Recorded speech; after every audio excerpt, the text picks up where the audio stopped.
السلام علیکم ملګرو، هیله ده چې جوړ به یاست او زمونږ چینل ته ښه راغلی.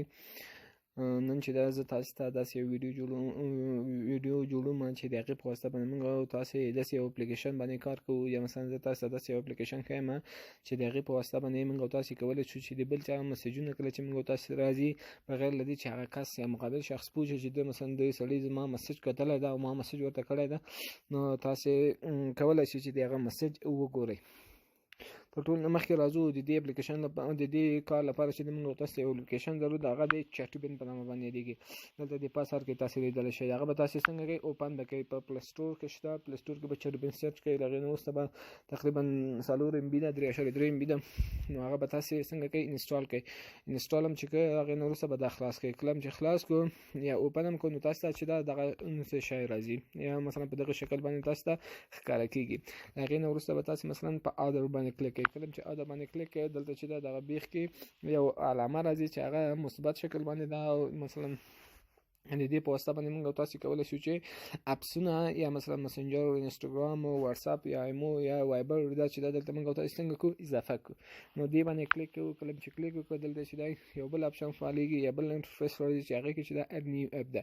اډ نیو اپ باندې موږ تاسو بیا کلیک کوو. کله چې کلیک وکړو، مثلا مسنجر غواړم چې دلته اضافه کړم، یا مثلا هغه میسجونه چې ماته مسنجر باندې راځي زه نه غواړم چې هغه کسان چې دا ماته رالیږي هغوی خبر شي چې د زما مسیج کتلی ده، یعنې بیرته ماته مثلا جواب نه درکړم. نو یا مثلا ایمو کله چې مسنجر باندې کلیک کوم، مسنجر دلته اضافه کیږي. کله چې بلته بیا زه ورته اډ نیو اپ وایم، نو مثلا کله چې انسټاګرام باندې کلیک کوم، هلته انسټاګرام اضافه کیږي. کله چې مثلا زه بیا په اډ نیو اپ باندې کلیک کوم، هلته مثلا که واتساپ ورته ووایم، واتساپ څنګه کیږي؟ هلته اضافه کیږي. یا مثلا ایمو هلته څنګه کیږي؟ اضافه کیږي. نو کله چې مثلا بیا موږ تاسو دغه انسټاګرام خلاصو، یا مثلا مسنجر خلاصو، یا ایمو خلاصو، نو هغه اصلي مسنجر چې موږ تاسو په هغه کې انسټال کړی ده، موبایل کې انسټال کړی ده، فیسبوک سره وصل ده، نو هغه چې دا موږ تاسو هغه باندې څوک نه پیږي چې مثلا زما مسج کړی، هغه به تاسو دلته ډایرکټ خلاصيږي او نو خلک به په دې باندې نه پوهیږي.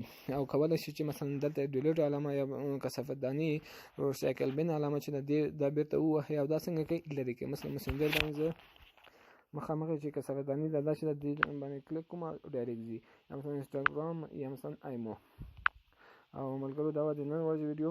زمونږ چینل ټیک انفو در سره سبسکرایب کړئ، او همدارنګه که ویډیو مو خوښه شوې وي لایک کړئ، او همدارنګه د بیل علامه چې ده یا زنګ علامه چې ده هم در سره کلیک کړئ. کله چې زه نور ویډیوګانې تاسو ته جوړوم یا نور ترفندونه جوړوم، تاسو له نورو څخه مخکې څنګه شئ؟ خبر شئ. تر بیا پورې الله مو مل شه.